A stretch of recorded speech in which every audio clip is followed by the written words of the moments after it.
I should have known something was wrong when Claire started closing her laptop every time I walked into the room.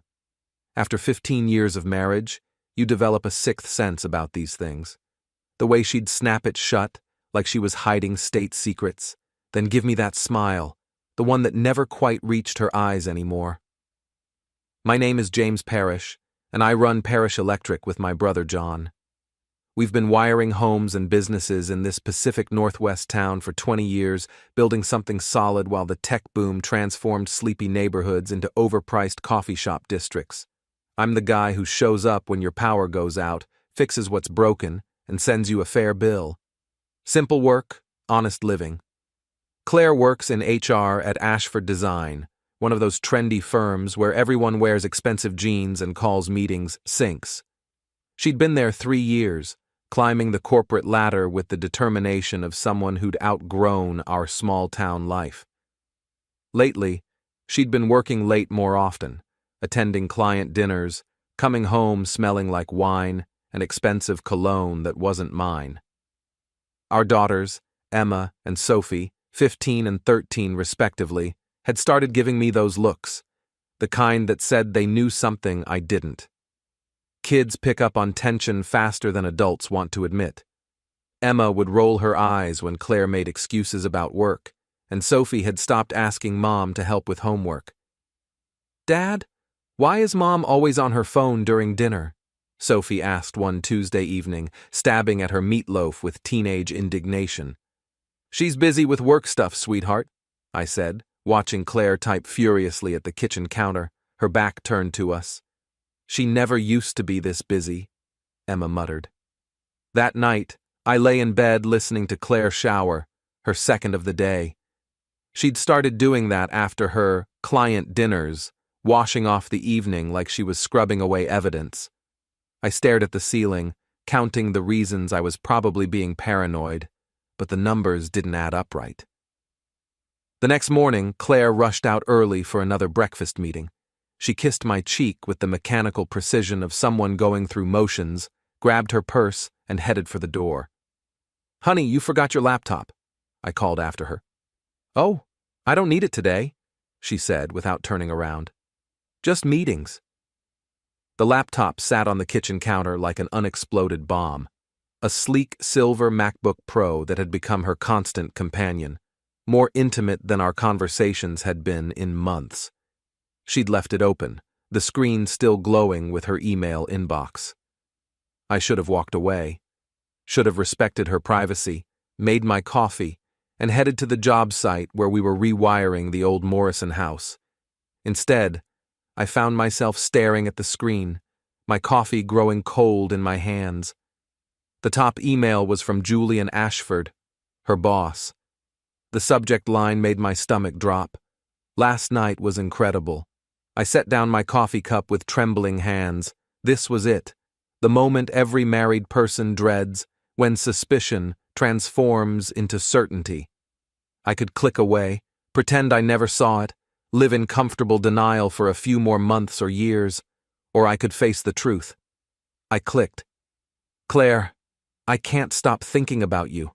The way you felt in my arms, the sounds you made. I need you again. Soon. I promise I'll leave Rebecca soon. Just give me a little more time to figure out the logistics. You know how complicated these things are with the kids and the house, but soon, baby.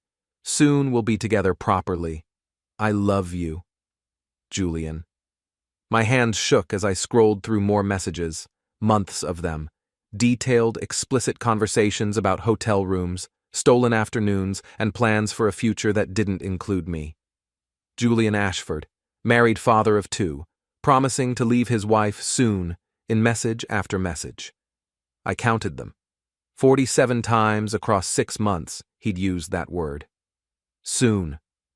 Like a mantra, a lie he told himself and my wife to justify what they were doing. The replies from Claire were worse. My wife of 15 years, mother of my children, writing things that made me feel sick, talking about how she'd outgrown our marriage, how she deserved better, how Julian understood her ambitions in ways I never could. "I can't wait to start our real life together," she'd written just 3 days ago. This small-town existence is suffocating me. When you get the promotion, we can move to Seattle like we planned. The girls will adjust. They'll understand eventually that their mother needs to be happy. They'd planned out my entire family's future without consulting me. I screenshot everything. Every email, every photo, every detailed plan they'd made to dismantle my life. I saved them to 3 separate drives, time-stamped each file, and organized them by date. 20 years of running a business had taught me the importance of documentation. My phone buzzed. A text from Claire. "Working late again tonight, don't wait up." I looked at the clock. 9:15 a.m. She was already planning her evening alibi before lunch. That's when I made the decision that would change everything. I Googled Julian Ashford's home address.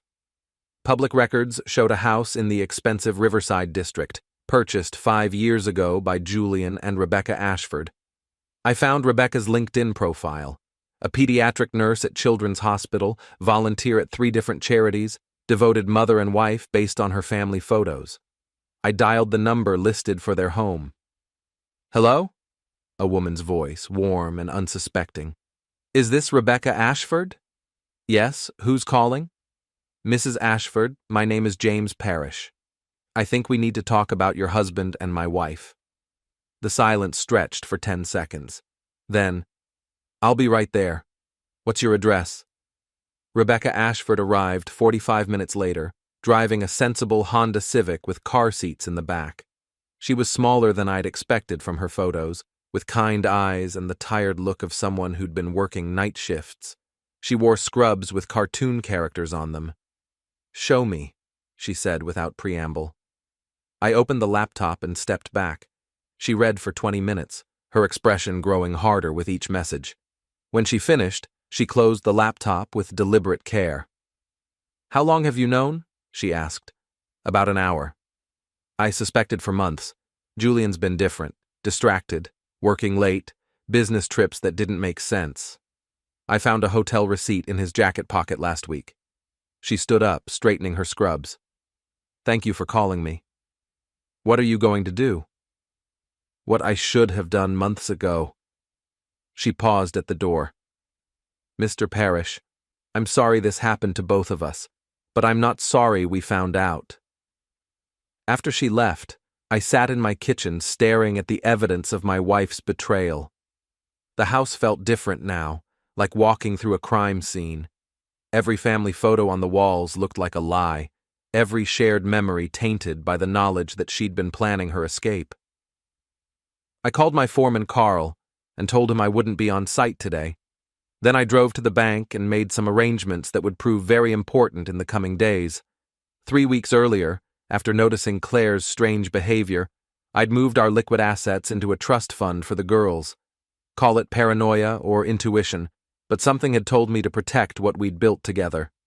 Now, those joint accounts would be locked down tight.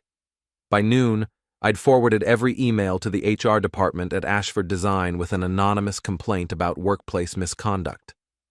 By 1 p.m., I'd sent copies to the state licensing board that governed design firms. By 2 p.m., I'd documented everything for my attorney. At 3 p.m., my phone rang. It was Rebecca Ashford. "Julian's been served with divorce papers," she said. His attorney called him at the office. Apparently half the company watched him receive them. That was fast. I've been preparing for this conversation longer than I realized. The papers were ready. I just needed proof. She paused. "There's something else. HR called Julian in for a meeting this afternoon. Someone filed a complaint." "Anonymous tip?" "Anonymous tip." At 4 p.m., Claire texted, "Crisis at work.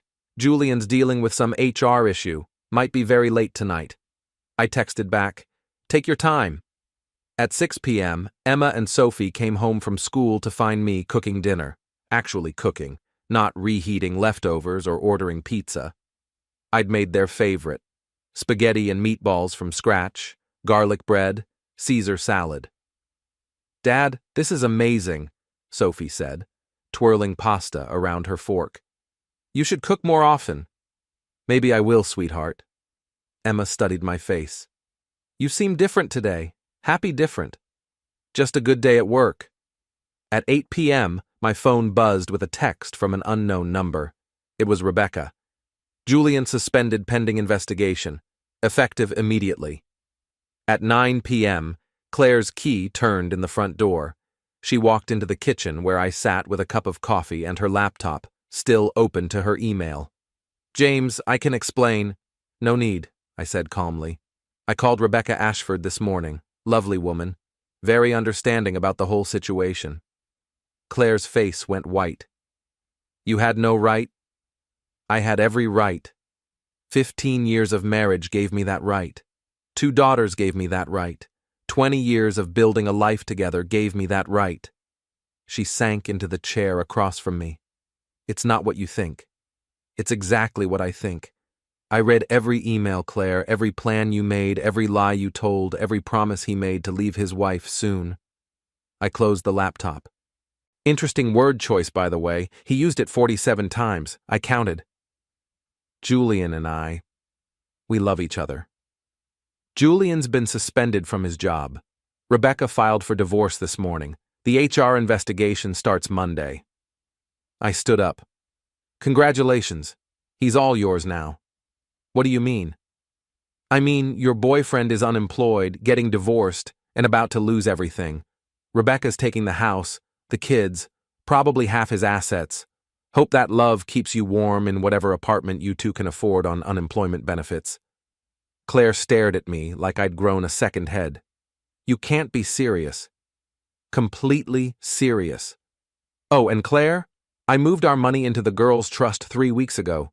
Joint accounts are frozen as of this morning. You want to start a new life with Julian?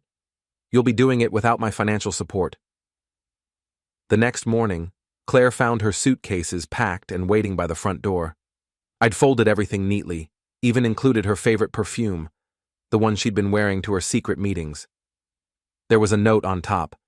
He's all yours now. Don't let the door hit you on the way to your new life. James. She stood in our foyer, former foyer, holding the note with shaking hands. The girls will stay with their father in the house they grew up in. You can visit them when you get your life sorted out. I handed her a manila envelope. Divorce papers. I filed yesterday citing documented infidelity. Court dates already set. James, please, we can work this out. Julian and I, it's complicated now. Nothing complicated about it. You chose him over your family. Now you get to live with that choice. She left without another word, dragging her suitcases to her car like a woman walking to her own execution. I watched from the window as she drove away, then turned to find Emma and Sophie standing in the hallway. They'd heard everything. Is Mom really not coming back? Sophie asked. Not to live here, sweetheart. But she's still your mother. That doesn't change. Emma, wise beyond her 15 years, shook her head. She changed it when she chose someone else over us. That afternoon, Rebecca Ashford called with an update. Julian's been fired, she said. The investigation found multiple policy violations. Apparently this wasn't his first workplace relationship. How are you holding up? Better than I expected. It's amazing how liberating the truth can be, even when it hurts. She paused. James, I want you to know, I'm taking everything, the house, the cars, the boat, his retirement accounts. After what he put our children through, what he put both our families through, he deserves exactly what he's getting. Which is? Nothing. Absolutely nothing. That evening, I got a text from Claire. Julian and I found a place, small apartment in Riverside. We're going to make this work. I didn't respond. 2 days later, another text. Can we talk? This is harder than we thought it would be. I changed my number.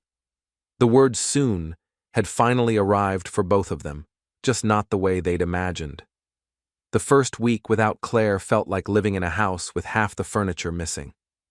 Not because I missed her, that surprised me, but because her absence revealed how much space her deception had occupied.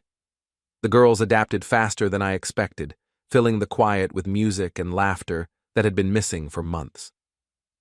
Emma took charge of Sophie's morning routine with military precision, while Sophie appointed herself head chef for weekend breakfast experiments. We were finding our rhythm as a family of three when my brother John decided to complicate everything.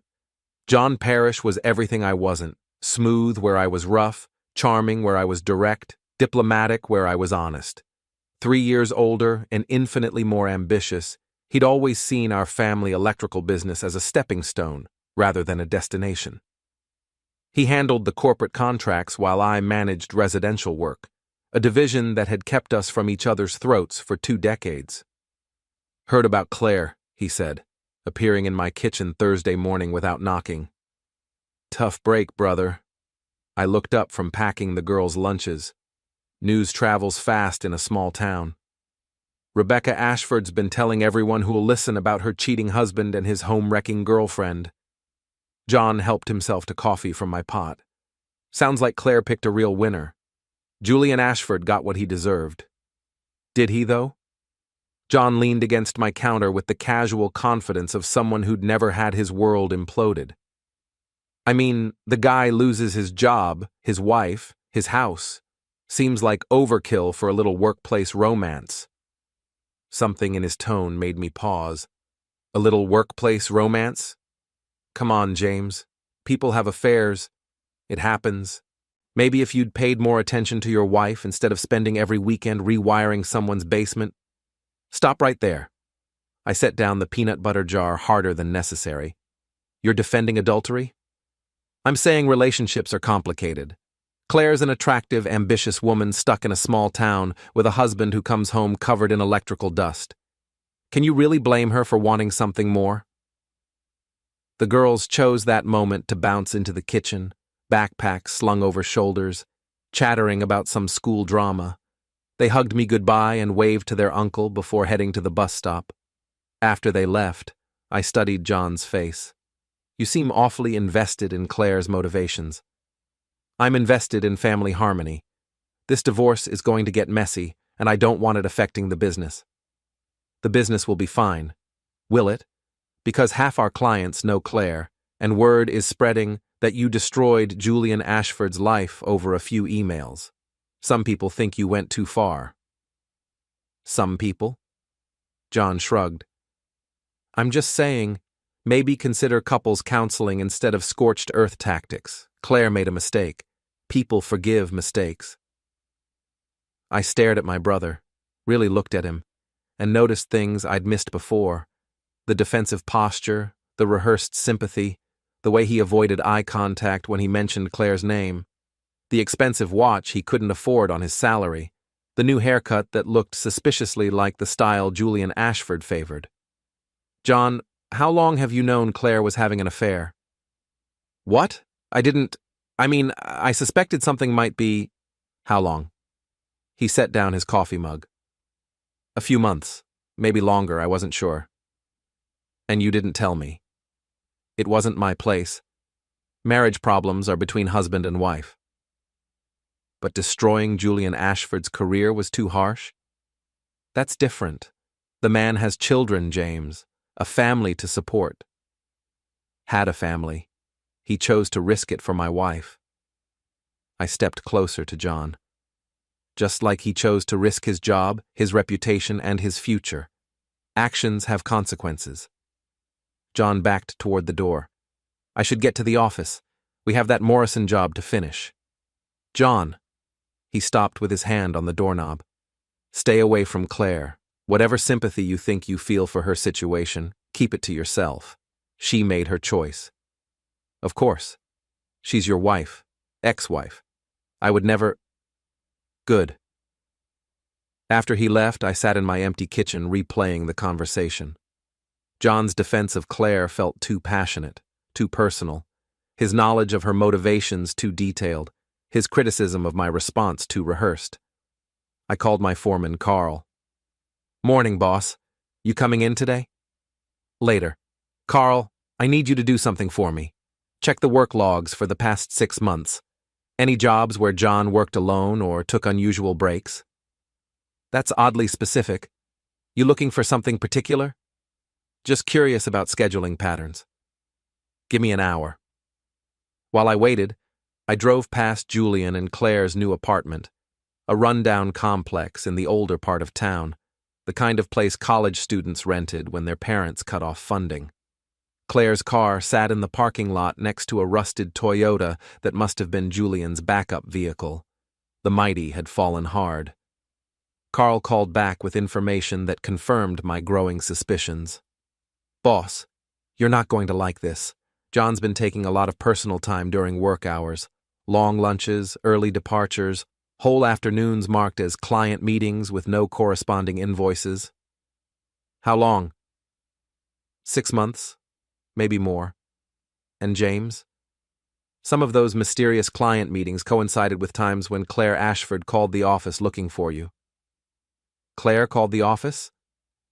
"Multiple times. Always when you were on job sites without cell service. Always seemed to know exactly when you'd be unreachable." The pieces clicked into place like a circuit diagram. Claire hadn't just been having an affair with Julian Ashford. She'd been getting inside information about my schedule, my whereabouts, my business operations, information only John could have provided. I drove to Parish Electric's main office, a converted warehouse where we stored equipment and handled administrative work. John's truck was parked outside, but the building felt too quiet for a Thursday morning. I found him in his office, door closed, speaking in low tones on his cell phone. "Told you this was temporary. Once the divorce is final and things calm down.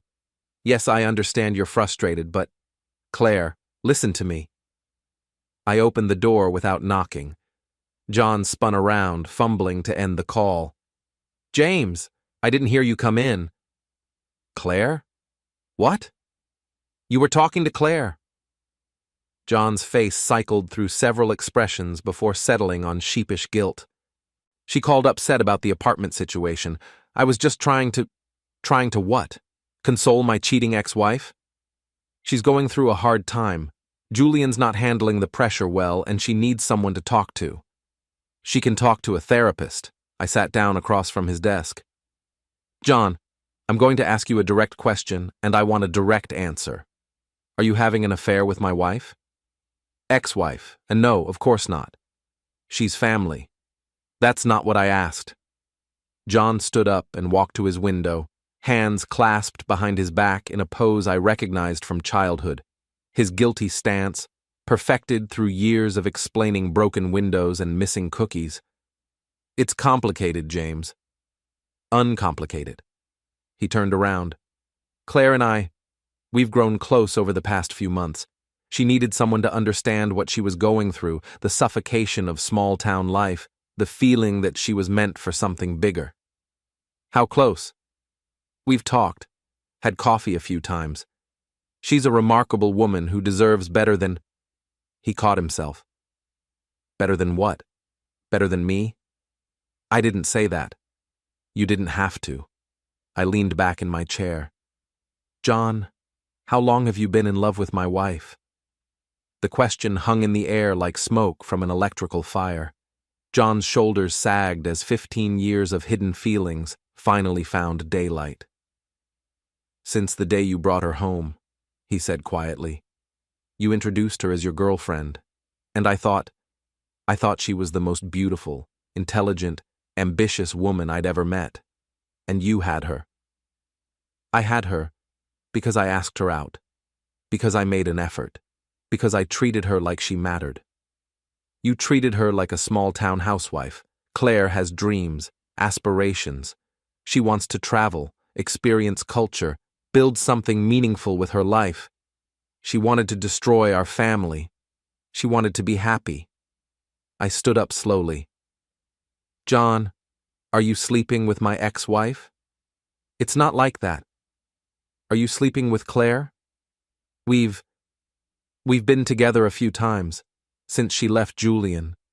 She needed comfort, and You moved in on my wife before her affair with Julian even ended.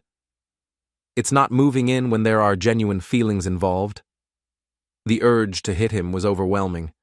My own brother, circling my marriage like a vulture, waiting for his chance to swoop in. Instead, I pulled out my phone and called our mother. "Mom, it's James." I need you to come to the office. We're having a family meeting." Ruth Parrish arrived 20 minutes later, wearing her church clothes and the expression of a woman who'd raised 2 boys and could smell trouble from 3 counties away. At 68, she still owned 51% of Parrish Electric, a fact John and I had forgotten until moments like this. "What's this about?" she asked, settling into John's chair like a judge taking the bench. "John's been having an affair with Claire." Mom's eyes narrowed. "Is this true?" John shifted uncomfortably. "It's not an affair when she's separated from James. She was married when it started, wasn't she?" Silence. "John Andrew Parrish, answer me." "We had feelings for each other. We tried to resist, but you decided to betray your brother instead." Mom's voice carried the disappointment of decades. "How long?" 6 months, maybe longer. While she was sleeping with her boss and planning to leave her family. "Mom, you don't understand. Claire and I have a real connection. We want the same things, share the same values." "Apparently you share the same values as adultery and deception." Mom turned to me. "James, what do you need?" "I want John bought out of the business. Full market value for his shares, but I want him gone. Done." "Mom, wait." John stepped forward. "This is my company, too. I've worked here for 20 years. You've worked here for 20 years while planning to steal your brother's wife. That ends today. Claire and I are going to make this work. We're going to build something together, maybe move to Seattle, start fresh." "With what money?" I asked. "Julian's unemployed and getting divorced. Claire has no job and no savings. You're about to be bought out of the only successful business you've ever been part of. What exactly are you going to build?" John's confidence wavered. "We'll figure it out. Love finds a way." "Love?" I laughed. "John, you're the rebound from her rebound. Claire went from a 15-year marriage to a workplace affair to settling for my brother. You're not her great love story. You're her consolation prize." "That's not true." "Prove it. Call her right now. Tell her you just got fired and ask if she still wants to move to Seattle." John pulled out his phone, then hesitated. "Call her, John." He dialed. We could hear Claire's voice through the speaker, bright and cheerful, until John explained the situation. The silence that followed lasted long enough for all of us to understand exactly where his relationship stood in Claire's hierarchy of priorities. "John, I need time to think," Claire finally said. "This changes things." "How does it change things? I thought we were building a future together." "We are, but I need to figure out my options." The call ended. John stared at his phone like it had betrayed him. "Her options," I said. "Interesting phrase." Mom stood up. "John, clean out your office. James will have the buyout paperwork ready by Monday."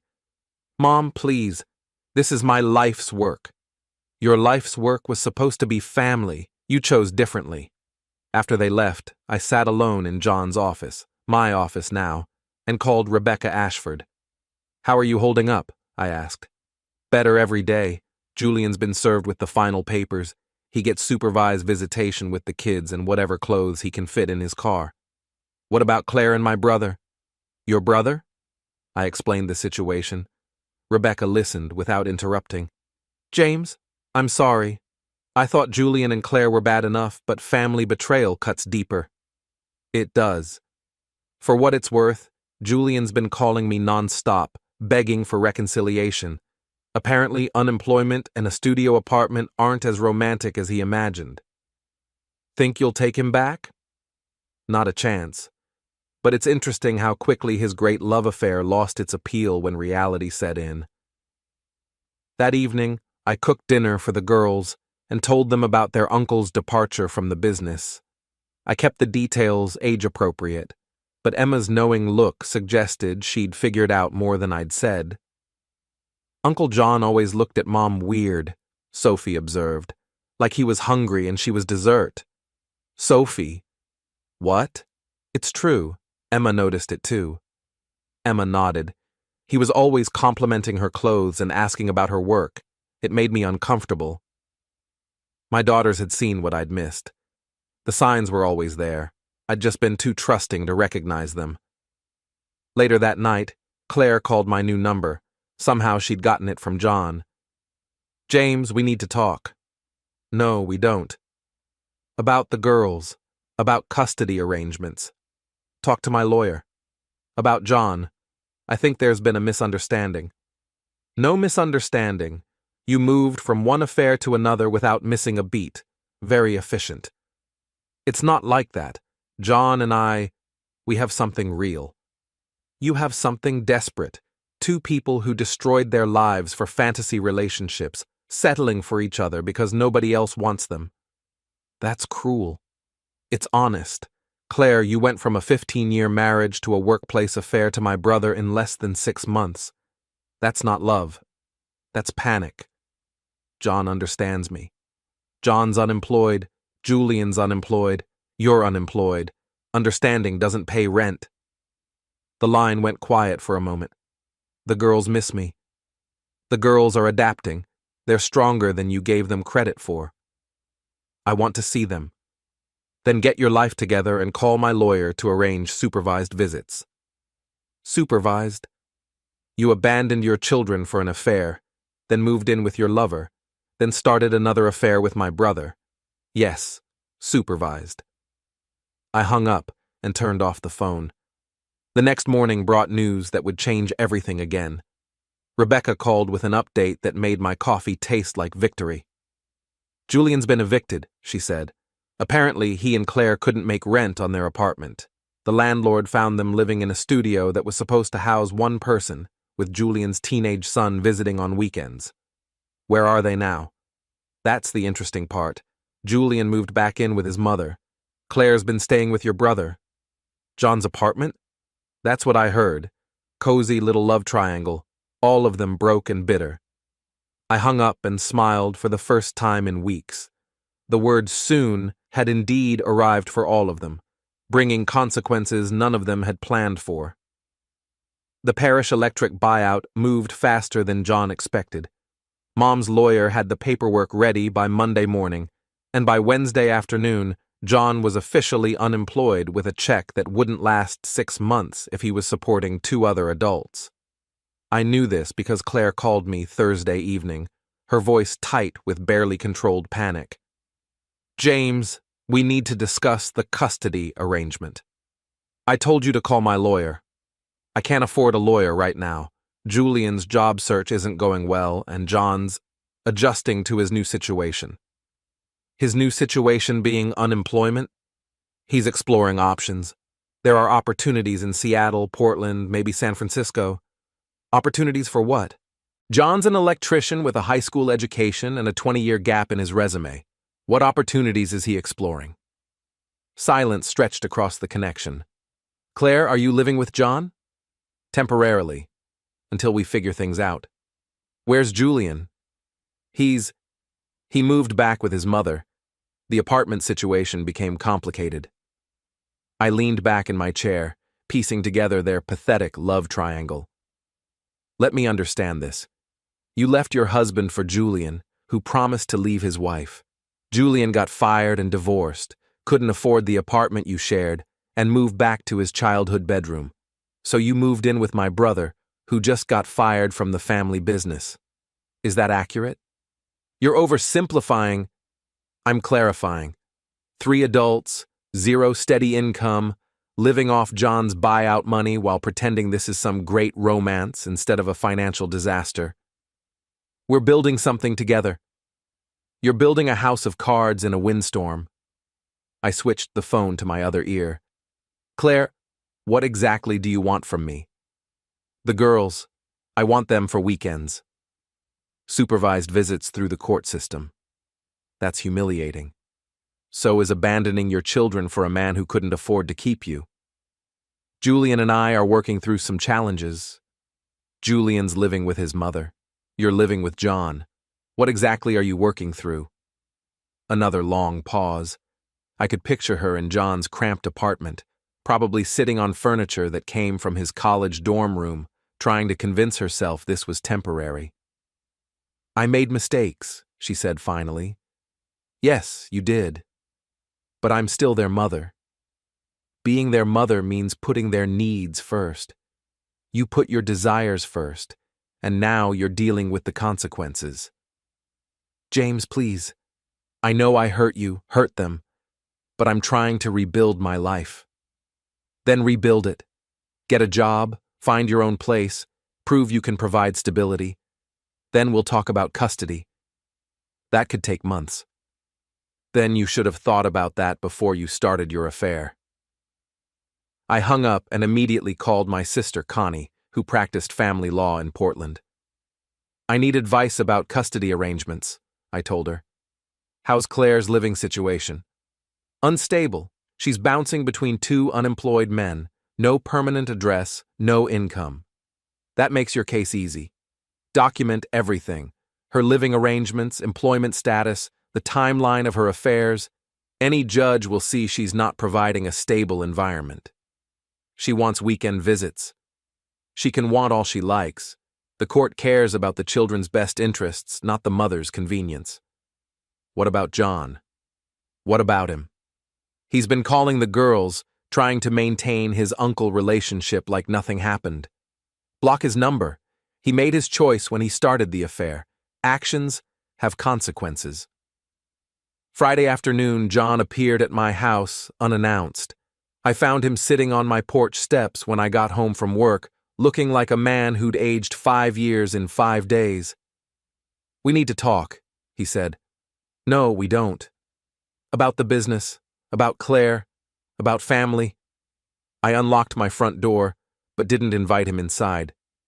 You gave up the right to discuss family when you started sleeping with my wife. Ex-wife. She was married when it started. John followed me into the foyer. James, I know you're angry. I'm not angry. Angry implies I care about your feelings. I'm disappointed, which is worse. We're brothers. We're brothers. Brothers don't steal each other's wives. I didn't steal her. She came to me. After you spent months undermining our marriage, providing her with information about my schedule, validating her complaints about our life together, I turned to face him. John, did you really think I wouldn't figure it out? His shoulders slumped. I never meant for it to happen this way. How did you mean for it to happen? What was your plan? Wait for me to die in an electrical accident? I hoped maybe you two would grow apart naturally, and then you'd swoop in to comfort my grieving ex-wife. Very noble. It wasn't like that. It was exactly like that. I walked to the kitchen and started making coffee, a normal domestic routine that felt surreal given the conversation. John, what do you want? I want to fix this. Between us, between the family. There's nothing to fix. You made your choice. Claire and we're having some difficulties. Financial difficulties? Among other things. I poured water into the coffee maker and measured grounds with deliberate precision. Let me guess. The reality of unemployment and shared poverty isn't as romantic as you imagined. Claire's realizing that trading a comfortable middle-class life for love in a studio apartment wasn't her smartest decision. She's adjusting to the circumstances. Is she? Or is she looking for her next option? John didn't answer, which was answer enough. Where's Julian in all this? Living with his mother. Rebecca took everything in the divorce, house, cars, retirement accounts. He's basically starting over at 45 with nothing. Consequences. James, the man, lost everything. His job, his family, his future. Don't you think that's enough punishment for a workplace affair? I think that's what happens when you risk everything for someone else's wife. I started the coffee brewing and turned to face my brother. John, why are you really here? Claire we think maybe you could put in a good word with some of the contractors in town. Help Julian find work. I stared at him for a full 10 seconds. You want me to help the man who was sleeping with my wife find employment? He has children to support. He should have considered that before he started the affair. James. No. I held up my hand. John, I want you to listen very carefully. Julian Ashford destroyed his own life through his choices. Claire destroyed our family through her choices. You destroyed our relationship through your choices. None of that is my responsibility to fix. We're family. You were family. Family doesn't betray family. John sat down at my kitchen table uninvited. What if I told you Claire's having second thoughts about everything? I'd say that's between you and Claire. She's been talking about reconciliation. With you. I poured myself coffee and left John without a cup. Reconciliation? She realizes she made mistakes. The affair with Julian, the way she handled the separation, even the situation with me. She's wondering if there's a way to fix things. There isn't. She still loves you. No, she doesn't. She loves security, and she's realizing she traded it for chaos. I sipped my coffee and studied John's face. Let me ask you something. If Claire came back to me, what would that do to your great romance? John's silence was enlightening. John, Claire isn't having second thoughts about love. She's having second thoughts about consequences. There's a difference. Maybe, but there's no maybe. Claire wants to undo her choices because she doesn't like the results. That's not the same as wanting to fix our marriage. Would you consider it? If she was genuinely sorry? I set down my coffee cup. John, are you asking me to take back my cheating ex-wife so you don't have to support her anymore? That's not, because that's what this sounds like. You thought you wanted Claire until you got her. Now she's your financial responsibility and unemployment benefits don't cover two adults with expensive tastes. John's face flushed red. It's not about money. Everything's about money when you don't have any. I walked to the kitchen window and looked out at my yard, my neighborhood, my stable life. John, how much of your buyout have you spent already? That's not your concern. How much? We had some unexpected expenses. The apartment deposit, Claire's credit card bills, Julian's child support payments. Julian's child support? You're paying Julian's child support? Temporarily, until he finds work. I turned around slowly. John, you're supporting your girlfriend and her other boyfriend. It's not like that. It's exactly like that. Claire's living with you, Julian's living with his mother, but you're covering his obligations, and all three of you are pretending this is some noble sacrifice instead of a complete disaster. We're helping each other through a difficult transition. You're enabling each other's poor decisions. I refilled my coffee cup. John, what happens when your money runs out? We'll figure something out. Claire will figure something out. She always does. The question is whether it includes you. John stood up abruptly. You're enjoying this? I'm observing it. There's a difference. You destroyed Julian's life out of spite. I exposed Julian's choices. He destroyed his own life. You could have handled it privately, worked things out between adults. Like you handled your feelings for my wife privately? John headed for the door. This isn't over, James. Yes, it is. It's been over since the day you decided my wife was more important than our family. After he left, I called Rebecca Ashford with an update. John's paying Julian's child support? She asked. Apparently. That's interesting. Julian told the court he was unemployed and couldn't afford the payments. If someone else is covering them, that changes his financial picture significantly. How so? If Julian has access to funds through a third party, the court might adjust his support obligations upward. I should mention this to my lawyer. Rebecca, can I ask you something? Do you ever regret exposing the affair? Never. Not for a single moment. Her voice carried absolute certainty. James, I spent months questioning myself, wondering if I was imagining things, making excuses for Julian's behavior. Finding out the truth was devastating, but it was also liberating. How are your kids handling it? Better than I expected. They're angry at their father, but they understand why I couldn't stay married to someone who lied to us every day. Do they ask about Claire? They call her Daddy's girlfriend who ruined our family. Kids have a way of cutting through adult complications to reach the simple truth. That evening, Emma and Sophie helped me cook dinner, a new tradition we'd started since Claire left. Emma was becoming an excellent sous chef, while Sophie specialized in taste testing and commentary. "Dad, Uncle John looked sad when he left today," Sophie observed, stirring the pasta sauce. "People sometimes feel sad when they face consequences for their choices. Is he in trouble? He's learning that actions have results, even when we don't like those results." Emma looked up from chopping vegetables. "Is Mom in trouble too? Your mom is figuring out how to rebuild her life after making some difficult decisions. Will she come back?" I considered my answer carefully.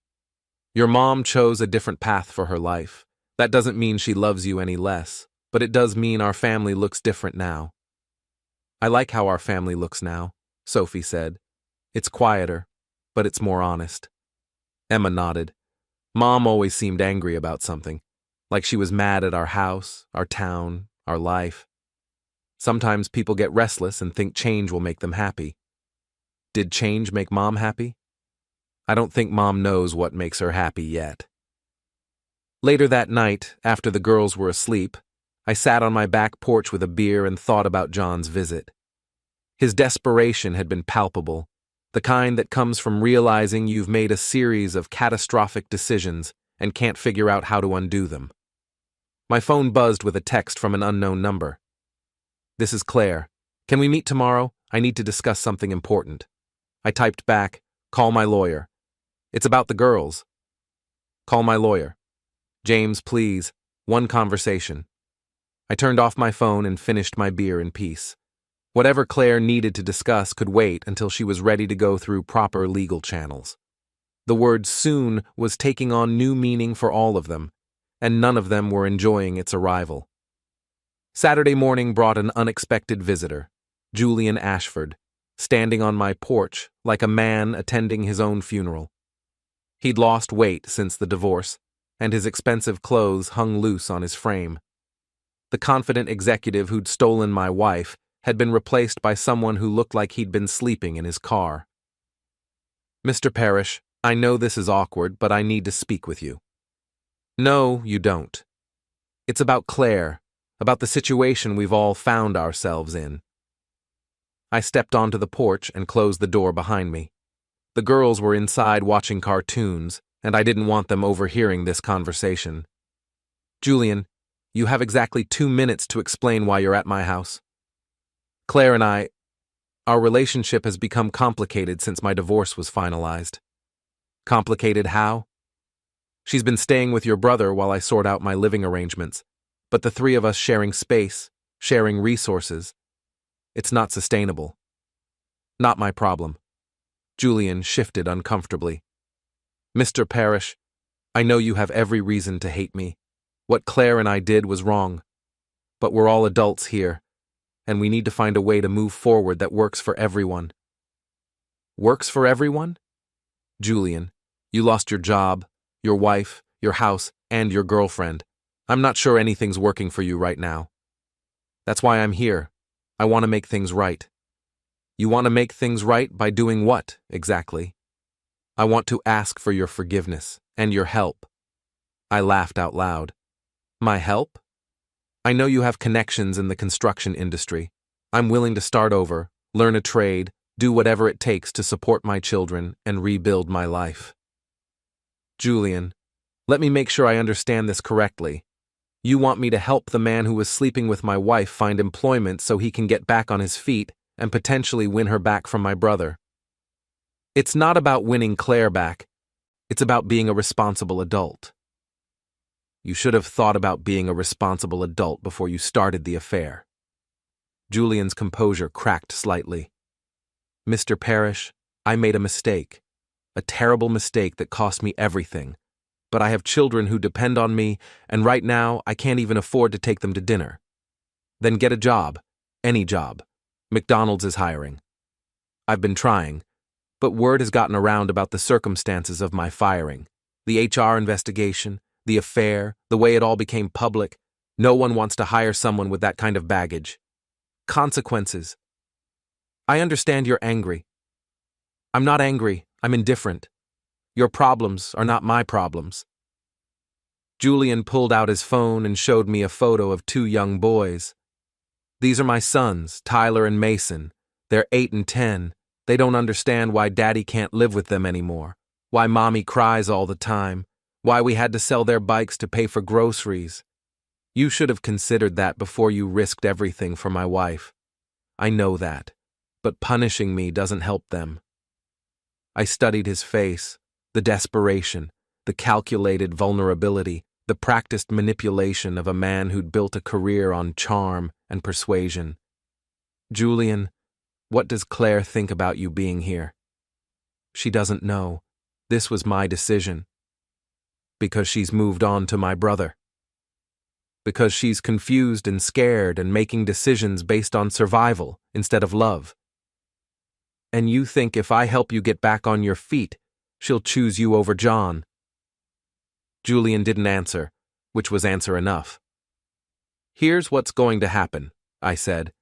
You're going to leave my property and never come back. You're going to stop using your children as emotional blackmail, and you're going to figure out your own life without involving me or my family. Mr. Parrish, 2 minutes are up.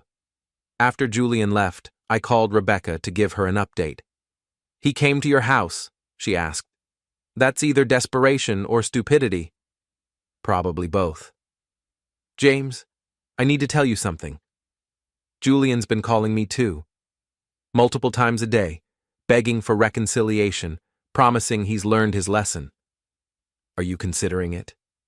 Not for a second, but his persistence is becoming harassment.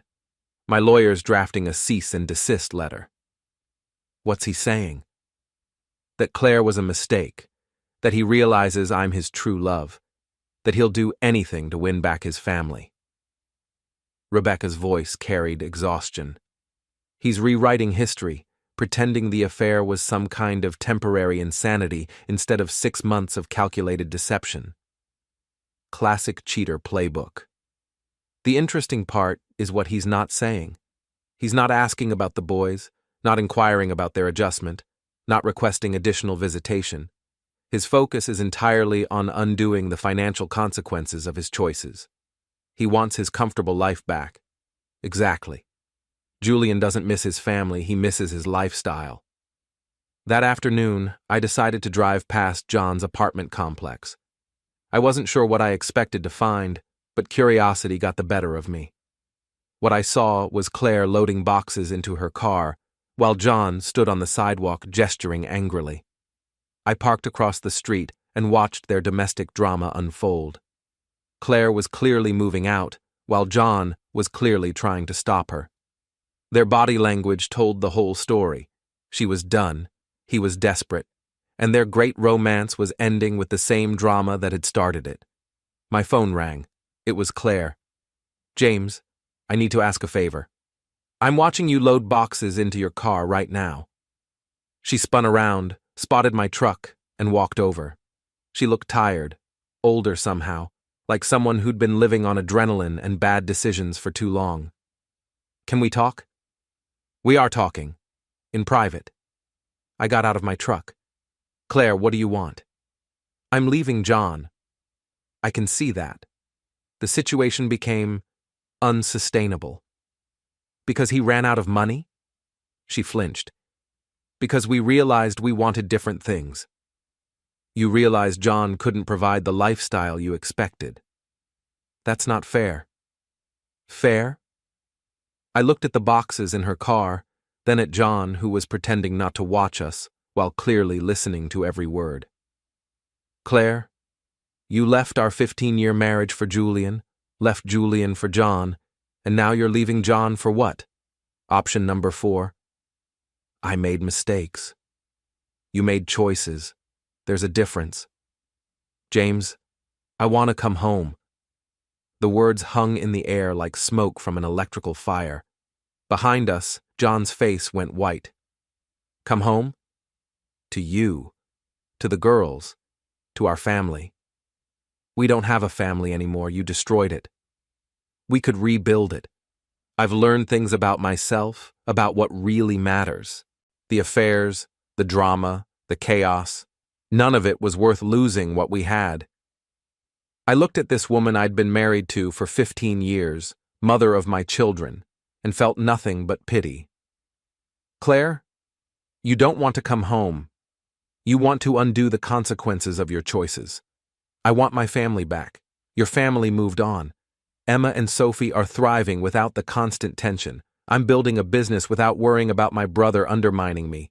We're happy, Claire, genuinely happy. I didn't raise my voice. I didn't need to. The words carried their own weight, steady and undeniable. I could see it land in her eyes, the shock of realizing that life hadn't paused in her absence, that the world she'd walked away from had kept moving without her permission. I could make you happier. She said it softly, almost hopefully, like an offer she truly believed was generous, like happiness was something she could still provide instead of something she'd repeatedly taken away. No, you couldn't, I said, because you'd still be the person who chose affairs over family, excitement over stability, fantasy over reality. Her face crumpled slightly at that, the way it does when someone hears a truth they've been avoiding. Not anger, not denial, just recognition. Claire's eyes filled with tears. I love you. The words used to mean everything. Now they meant almost nothing. No, you don't, I replied calmly. You love the security I represented. You love the idea of having a backup plan when your adventures don't work out. You love knowing there's somewhere safe to land after you jump. That's not true. Her voice wavered, thin and defensive, like she was trying to convince herself as much as me. Prove it, I said. Get your own apartment, get a job, spend 6 months building an independent life without jumping into another relationship. Show me you can be happy with yourself before asking me to be happy with you. She stared at me, as if I'd just asked the impossible. 6 months? Minimum. Prove you've changed instead of just claiming you have. Anyone can say the right words when they're desperate. Claire's gaze drifted past me, back toward the moving truck, toward John, who was loading her remaining boxes with the mechanical, hollow movements of someone whose entire future had collapsed faster than his mind could process it. He didn't look angry. He didn't look heartbroken. He looked stunned. What about John? What about him? He gave up everything for me, she said quietly. His business, his family relationship, his future. He made his choice, I said. Now he gets to live with it, just like everyone else. Her shoulders sagged, the weight of consequences finally settling in places denial could no longer reach.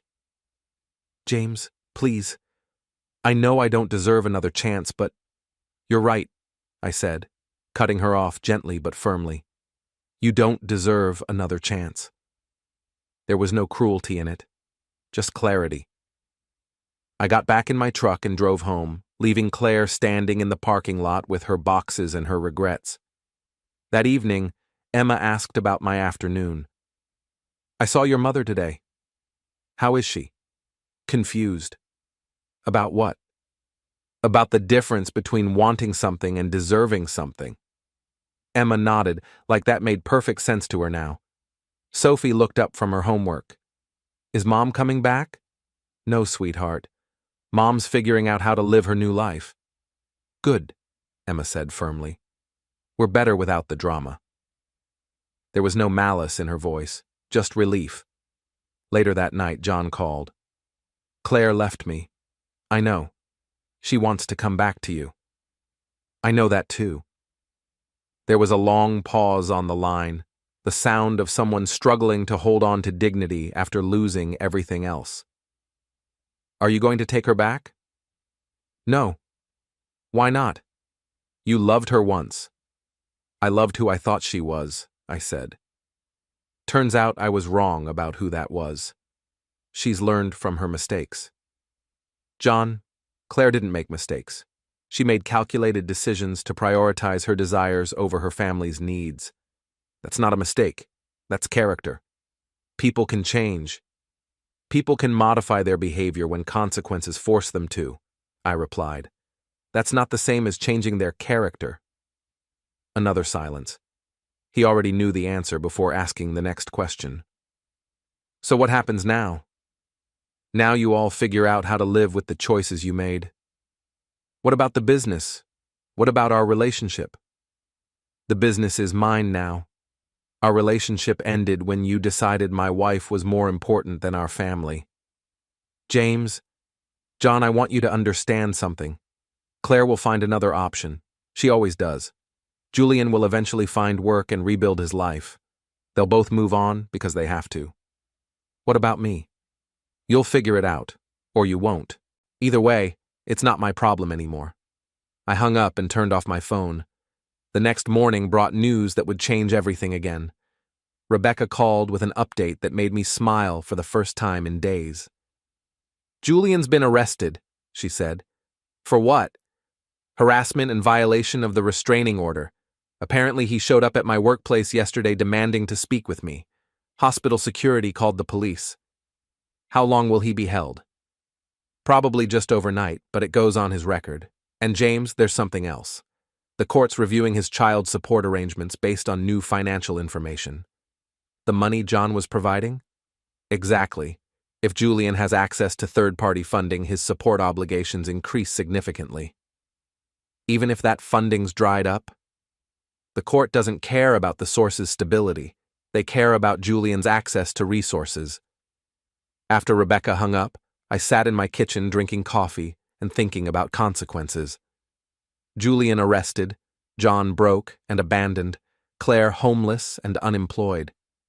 The word soon had finally arrived for all of them, bringing exactly what they'd earned through their choices. My phone buzzed with a text from Claire. I'm staying at a motel on Highway 9, room 237. Can we please talk about the girls? I texted back, call my lawyer. I can't afford a lawyer. Then you can't afford custody visits. James, please, I just want to see my daughters. Get your life together first. I turned off my phone and went to make breakfast for Emma and Sophie. We had pancakes and bacon, talked about their school plans for the week, and laughed at Sophie's impression of her math teacher. It was a good morning in our house of 3. 3 weeks later, Claire made her final desperate play. I was working late at the parish electric office, reviewing contracts for our biggest job of the year, rewiring the new medical center downtown, when she appeared in my doorway like a ghost from a life I'd moved beyond. Hello, James. She looked different. Thinner, tired, wearing clothes I didn't recognize, probably borrowed or bought secondhand. The confident, ambitious woman who'd left our family for bigger dreams had been replaced by someone who looked like she'd been living in her car. Office is closed, Claire. I know. I waited until your staff left. How did you get in? I still have John's key. I set down my pen and really looked at her. What do you want? To explain everything, to tell you the truth about what really happened. I know what happened. You had affairs with 2 different men while planning to abandon your family. Pretty straightforward. Claire sat down across from my desk without being invited. It's more complicated than that. It always is with you. James, what if I told you the affairs weren't really about the other men? I'd say you're rewriting history to make yourself feel better. What if I told you they were about you? About us? I leaned back in my chair. Explain. I was trying to make you fight for me. The words hung in the air like a bad joke. I stared at her for 10 seconds before responding. You had affairs to make me fight for you. I was feeling invisible in our marriage. Like you took me for granted, assumed I'd always be there no matter how little attention you paid me. So you started sleeping with other men. I started getting attention from other men. The sleeping part, that was complicated. Complicated how? Claire shifted in her chair. Julian pursued me aggressively, made me feel desired, appreciated, seen. I thought if you noticed another man wanting me, you'd remember why you married me. Instead, I divorced you. You were supposed to fight for me, confront Julian, demand I choose, show me how much our marriage meant to you. I stood up and walked to the window. Outside, the town was settling into evening routines, families having dinner, kids doing homework, normal people living normal lives without the drama Claire seemed to require. Claire, let me understand your logic. You thought having an affair would improve our marriage. I thought it would wake you up. It did wake me up. It woke me up to the fact that I was married to someone who would betray her family to get attention. That's not what happened. That's exactly what happened. I turned back to face her. What about John? Was sleeping with my brother also designed to make me fight for you? Claire's face flushed. John was a mistake. A mistake that lasted 6 months. I was hurt and angry after Julian lost his job. I needed someone who understood what I was going through. You needed someone to pay your bills. That's cruel. It's accurate. Julian couldn't support you anymore, so you moved on to my brother. When his money ran out, you tried to come back to me. That's not love, Claire. That's survival. Claire stood up and moved closer to my desk. James, I know I made terrible choices, but underneath all the mistakes and poor decisions, I still love you. I still love our family. Our family moved on. The girls need their mother. The girls need stability. They have that now. I can provide stability. From a motel room, with no job and no income, I'm working on getting back on my feet. How? Claire hesitated. I've been talking to Julian about reconciling. I sat back down slowly. Julian, the man who got you fired from your job, lost his own job, got divorced, and was recently arrested for harassment. He's learned from his mistakes, just like you've learned from yours. We've both grown from this experience. Claire, Julian's living with his mother and can't afford child support. What exactly are you reconciling to? We're going to start fresh, maybe move to Portland, find new opportunities. With what money? We'll figure it out. I pulled out my phone and showed her a news article I'd bookmarked. Julian was arrested again yesterday. Apparently he's been harassing Rebecca's co-workers, trying to get information about her finances. Claire's face went white. That's not possible. It's public record.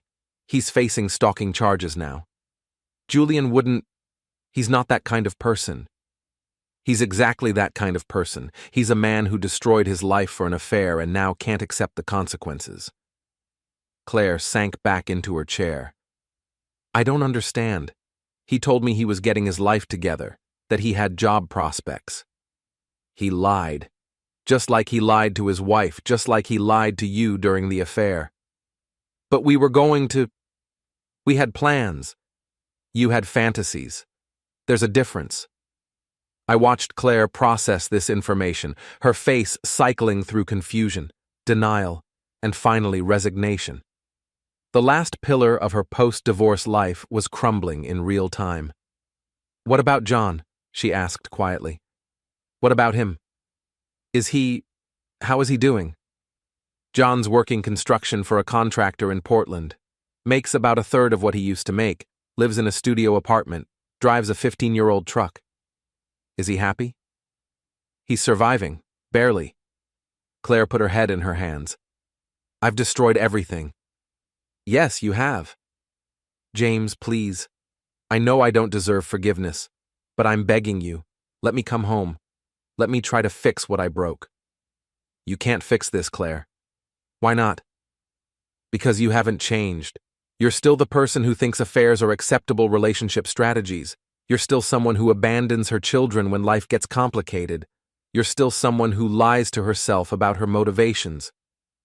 I can change. Prove it. Build an independent life. Get therapy. Develop some self-awareness about why you make the choices you make. I can't afford therapy. Then get a job and save up for it. What kind of job can I get? My reputation in this town is destroyed. That's what happens when you have public affairs with married men. Claire looked up at me with desperate eyes. James, I'm staying in a motel room that costs $40 a night. I have $300 left to my name. My car needs repairs I can't afford. I haven't spoken to my parents since they found out about John. I have nowhere to go. You should have considered that before you started the affairs. I need help. You need to help yourself. I can't do this alone. You chose to be alone when you chose affairs over family. Claire stood up abruptly. Fine.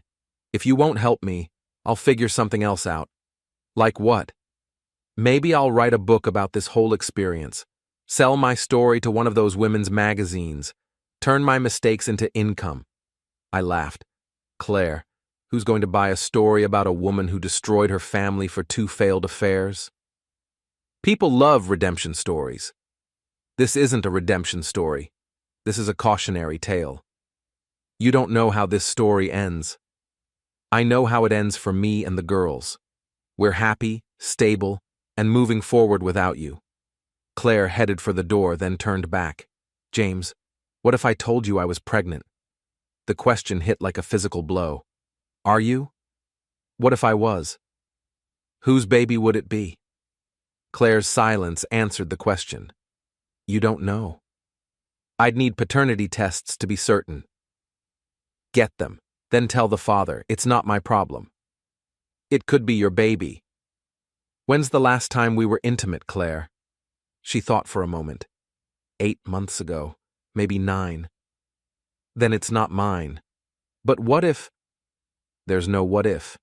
You left our marriage months before you physically left our house. Whatever consequences you're dealing with now are between you and the men you chose over your family.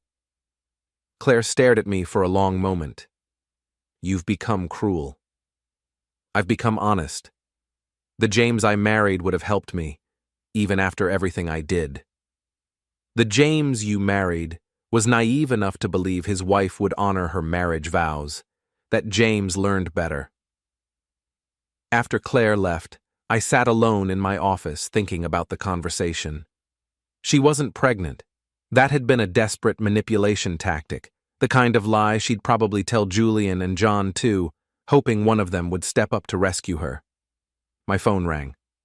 It was Rebecca. James, I have news. Julian's been sentenced to 6 months in county jail for violating the restraining order. Good. There's more. During his sentencing, he apparently had a complete breakdown in court. Started ranting about how his life was destroyed by vindictive women who couldn't appreciate his love. Sounds about right. The judge wasn't impressed. Julian's also been ordered to undergo psychiatric evaluation and anger management counseling. What about child support? Suspended while he's incarcerated. I'll probably never see a dime of what he owes, but honestly, I don't want his money anymore. I just want him out of our lives. How are your boys handling everything? Better than expected. They've stopped asking when Daddy's coming home and started talking about what they want to be when they grow up. Kids are resilient when they feel safe. After hanging up with Rebecca, I drove home to find Emma and Sophie doing homework at the kitchen table. They looked up when I walked in, and I was struck by how peaceful our house felt. No tension, no walking on eggshells, no wondering what crisis would erupt next. How was work, Dad? Sophie asked. Interesting. Your mother stopped by the office. Both girls looked up with sharp attention. Is she coming back? Emma asked. No, she's still figuring out her life. Good, Sophie said firmly. We're better without the drama. Emma nodded. Dad, can I ask you something? Always. Do you miss being married? I considered the question carefully. I miss being married to the person I thought your mother was, but I don't miss the person she actually turned out to be. That makes sense, Emma said. Sometimes people aren't who we think they are. Very wise, sweetheart. Later that evening, after the girls were asleep, I sat on my back porch with a beer and thought about Claire's visit. Her desperation had been palpable, but so had her continued refusal to accept responsibility for her choices. Even facing complete ruin, she was still looking for someone else to rescue her from the consequences of her actions. My phone buzzed with a text from John. "Heard Claire came to see you? Are you taking her back?" I typed back, "No. She's in bad shape, James, really bad. Not my problem. She's family, the mother of your children." She was family. She chose to change that. What's she supposed to do? Figure it out, like the rest of us had to do when she destroyed our lives for her affairs. John didn't respond. The next morning brought news that would close this chapter permanently. My lawyer called with an update about the custody arrangements. I could tell from his tone that this wasn't just procedural. He didn't waste time with pleasantries, didn't soften his words. He spoke the way people do when something decisive has already happened. "Claire missed her court-mandated supervised visitation yesterday," he said. "Third time in 2 months." I closed my eyes and exhaled slowly. Even after everything, part of me had hoped she'd show up. Not for me, but for them. Where was she? According to the court officer, she left town, apparently drove to Portland looking for Julian, not realizing he was in jail. The irony landed hard. She'd chased the illusion so far she'd outrun reality entirely. What does this mean for custody? It means she's voluntarily forfeited her parental rights through abandonment. If she doesn't respond to the court's notice within 30 days, you'll have sole custody with no visitation requirements. The words were clinical, legal, final. She abandoned them again. Legally and practically, yes. I sat there after the call ended, phone still in my hand, staring at nothing. There was no anger left, just a dull ache where hope used to live. The hope that no matter how broken things became, she'd still choose her children when it mattered most. That afternoon, I sat Emma and Sophie down for a conversation I'd hoped we'd never need to have. I chose the kitchen table. Neutral ground, daylight, no distractions. They knew something was coming the moment they saw my face. "Girls, your mother left town yesterday. She won't be coming back." Emma nodded almost immediately, like she'd been bracing for this outcome for months. Sophie's shoulders slumped. Her eyes filled, but she didn't cry. "Where did she go?" Sophie asked. "To look for Julian. She didn't know he was in jail." There was a pause while they processed that. "Is she coming back when she finds out?"